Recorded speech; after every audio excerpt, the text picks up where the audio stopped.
Right, well, if you came here looking the sunshine, you've came to the wrong place. Unfortunately, it's a very wet and miserable day. It's about 5 degrees. It feels about 2 or 3, but it is about 5 degrees. It's very, very, very wet.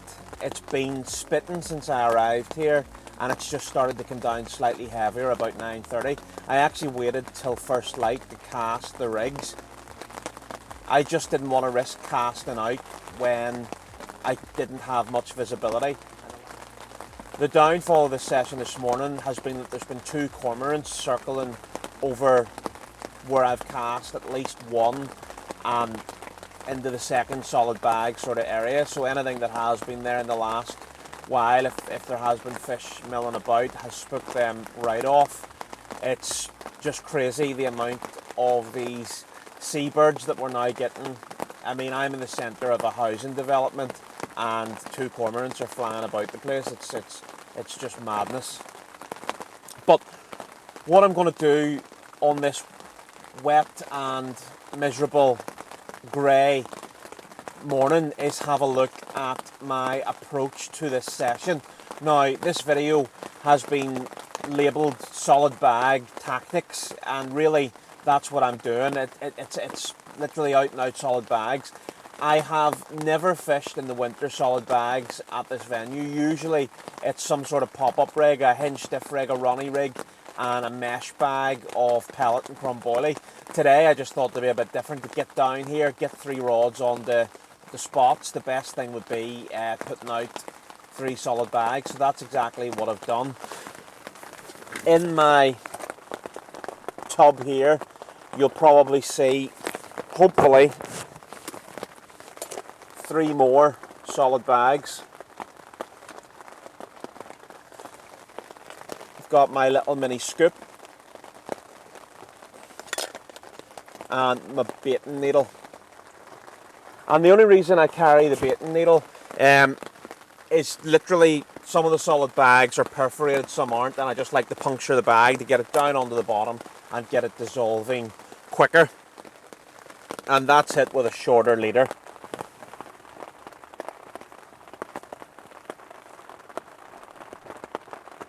Try to keep them as tight as I possibly can, and then wrap the leader around the bag and just keep them in that little tub for storage is sort of the best approach. For bait, I have a tub of the Spot and PVA pellet mix by Mainline. Just any micro pellet really does the business. I'm not even sure that is all Mainline pellet. It could be other things that I've thrown in as well. But there we have it.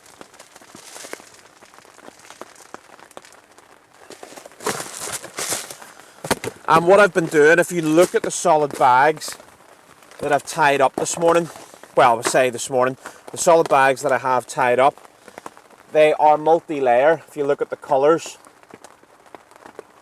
So it has a layer of micro pellet at the bottom. It has then crumbed up boilie. Some is nearly like ground bait and others is more coarse. The coarse stuff I put towards the top of the PVA bag. The last thing I want is that hook point getting nicked into a bit of boilie, and then that takes away from the fact that you're going to get a run. Now, what I will do shortly in the session is I'll show you when I reel a rod in, the length of the hook length that I'm using and what I'm using on it. Mostly today I've got a mixture of plastic corn as a hook bait, and also I have 12mm wafters, one in pink and one in yellow, 2 of my favourite colours. If they do nothing, I also have white ones, so then I've went through the spectrum of the 3 colours that I mostly use. I also have a couple of wafters and pop-ups that are match the hatch sort of colours, a darker colour. I tend to find at this time of year, it doesn't really matter if you're fishing in a solid bag. You know, the fish is coming in for that little morsel, mouthful of food, and they just hoover it up. It's the same as people that don't have confidence in plastic corn. I suppose plastic corn is the least thing that the fish is going for. It's hoovering up a mouthful of food within that solid bag. I'm not fishing anything else, particle, boilie, anything. It's literally just an out and out 3 bags. This lake doesn't need a lot of bait at this time of year. The fish readily hang about the snags here in this tree line, so if I can set a small trap that will entice the fish to come in and feed and nick a bite, then that's all I'm looking to do. So I'll wait it out here till about 11:30. That means that the rigs have been in the water about 3.5, 4 hours, and I'll redo the bags. If it hadn't been so bad in terms of the weather, I would probably consider moving about, but with the shelter and the way I've got things set up, I'll probably cast further around the boundaries of the swim here, but other than that, I'm just going to stick to my guns. The weather's too bad to be on the move, and I don't want to be bringing the shelter up and down. I'm literally here just to do a bit on solid bag fishing, and hopefully from this video, maybe you'll find something new. To be honest, it's probably the same out and out approach as other people use, but there we have it.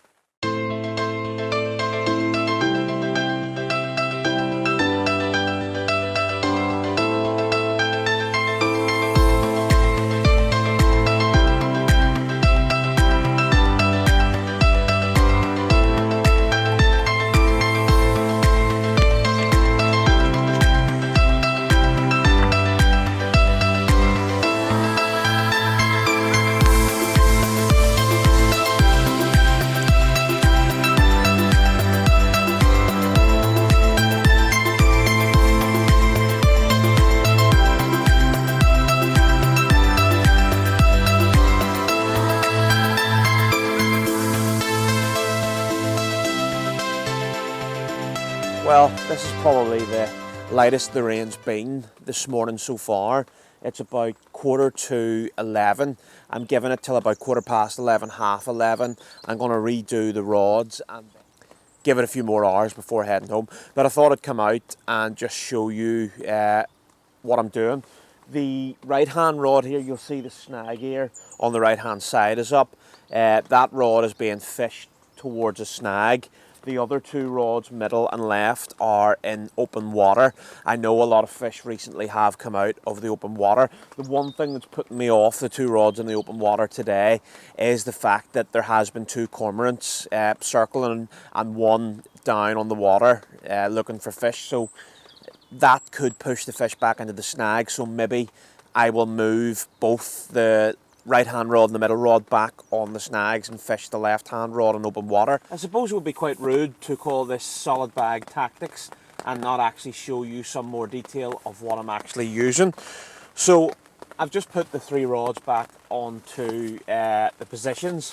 Slightly different with the middle and left-hand rod, still both fishing those mid-water, but decided to move them one further out and one closer in, just to hedge my bets, really, to see if that makes any difference.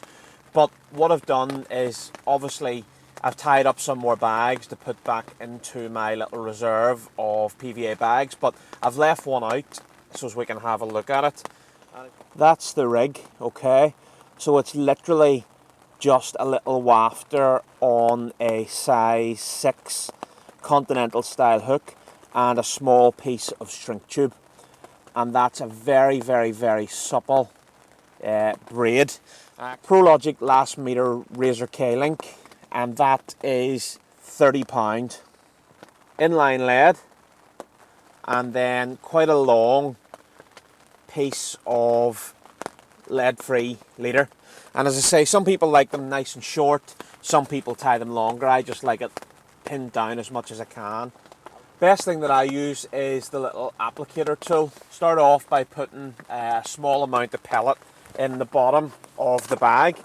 I have a really cool little scoop that I got from a set of nuts from Lidl, whatever you want to call it, but I thought that was really cool. Probably at Christmas I asked for that just for the scoop because it's handy for the PVA. Once I've got that, I will literally lower the rig into the bag,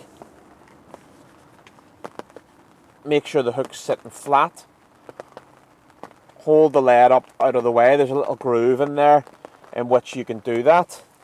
I will then scoop in another little tiny scoop of the micro pellet. Then I've got my bag of boilie crumb, and again I like to do everything with little scoops. So I've got a scoop of boilie crumb into the bag. Use the lead to tap everything down into the bag. Still keeping the lead out of the way for a bit. Scoop of pellet.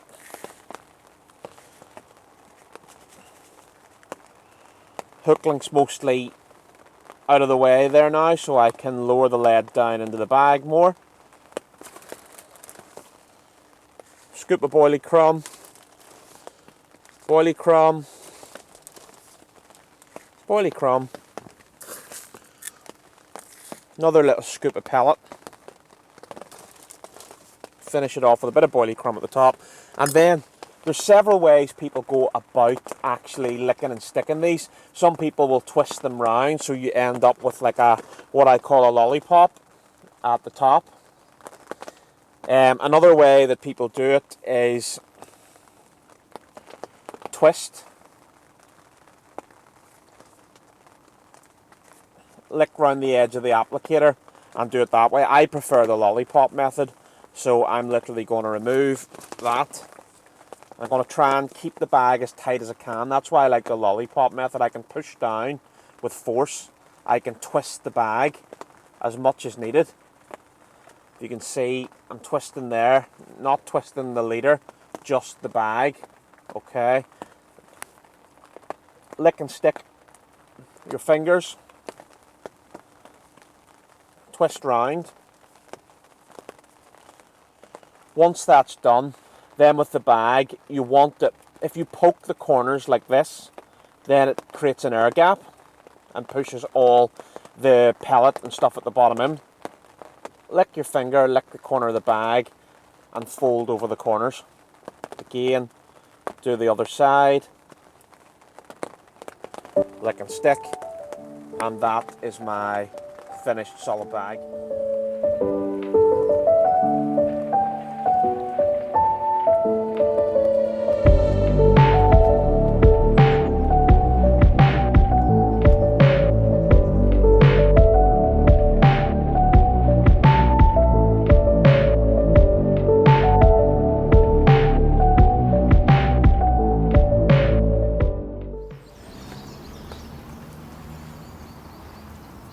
It just shows you flicking a solid bag out, last innings, tightening the bobbin back up onto the rod, and the rod tip slammed round before the bobbin could even make a noise, and I've landed this 12-pound 2-ounce common.